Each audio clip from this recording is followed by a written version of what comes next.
అవన్నీ లాక్ చేసుకొని లోపల ఉన్నారు. ఆ లేడీ కూడా అక్కడే ఉంది.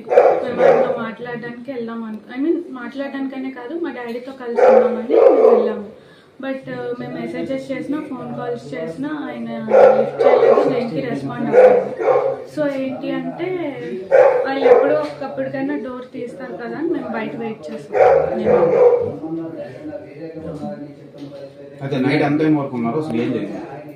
నైట్ యాక్చువల్లీ నేను ఆఫ్టర్నూన్ 3 నుంచి నైట్ 1:30, 2 వరకు ఉన్నాను. బట్ వాళ్ళు ఎవరు రెస్పాండ్ అవుతారేమో అని మేము వెయిట్ చేసాం. అట్లీస్ట్ మా డాడీ అయినా నా పిల్లలు బయట ఉన్నారు కదా, లోపల పిలుస్తారనేమో అయినా వెయిట్ చేసాం. బట్ ఏం రెస్పాన్స్ లేదు. ప్రధాన కారణం ఏంటి మీ ఫాదర్ రెస్పాండ్ అవ్వకపోవడం?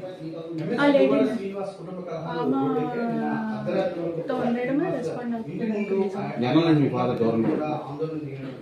చాలా మంత్స్ అవుతుంది. లాస్ట్ ఇయర్ నుంచి దూరంగానే ఉంటుంది. ఈ మధ్యకాలంలో మీరు కలవడానికి వెళ్ళాం. లాస్ట్ ఇయర్ వినాయక చవితి అప్పుడు మాట్లాడడానికి వెళ్ళాం. అప్పుడు మా డాడీ వాళ్ళ బ్రదర్ అండ్ వాళ్ళ మదర్ ఏం చేశారంటే మమ్మల్ని లోపలికి రానివ్వకుండా, మేమేదో వాళ్ళకి అటాక్ ఇస్తున్నాం అన్నట్టు క్రియేట్ చేసి మా డాడీతో కలవనివ్వకుండా చేశారు. సో ఆ తర్వాత మళ్ళీ మేము ఫోన్లో మెసేజెస్లో కాంటాక్ట్లో ఉన్నాం కానీ ఆయన ఏం రెస్పాండ్ అవ్వలేదు. సో నేను వెళ్ళాం, టెంపుల్స్కి వెళ్ళాం.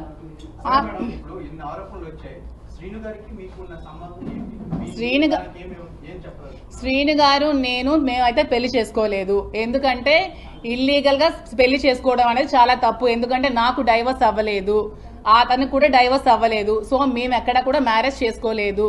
నేను అతనితో ఉంటున్నాను. అతను నాకు ఒక ఫ్రెండ్, ఒక ఫిలాసఫర్, ఒక గైడ్, అన్ని అతనే నాకు. ఎందుకంటే నేను సూసైడ్ చేసుకోవాల్సిన సిచ్యువేషన్ వచ్చినప్పుడు నువ్వు అలా ఏం చేసుకోవద్దు, నీకు నేను ఉన్నాను, నీకు ధైర్యంగా ఉంటాను, నువ్వు అధైర్య పడుకో, నాకు ధైర్యాన్ని ఇచ్చి నన్ను అతను ఒక సెక్యూర్డ్ గా ఉంచుతున్నారు. దాంట్లో తప్పేమీ లేదు కదా. నేను వాళ్ళ ఫ్యామిలీలో సహజీవనం ఎలా అవుతుందండి? అడల్టరీ అనుకోవచ్చు కదా. సహజీవనం అనేది పెళ్లి కాని వాళ్ళు చేసేది సహజీవనం అంటారు. పెళ్లి అయిన ఇద్దరు అమ్మాయి అబ్బాయి చేసేది అడల్టరీ అంటారు.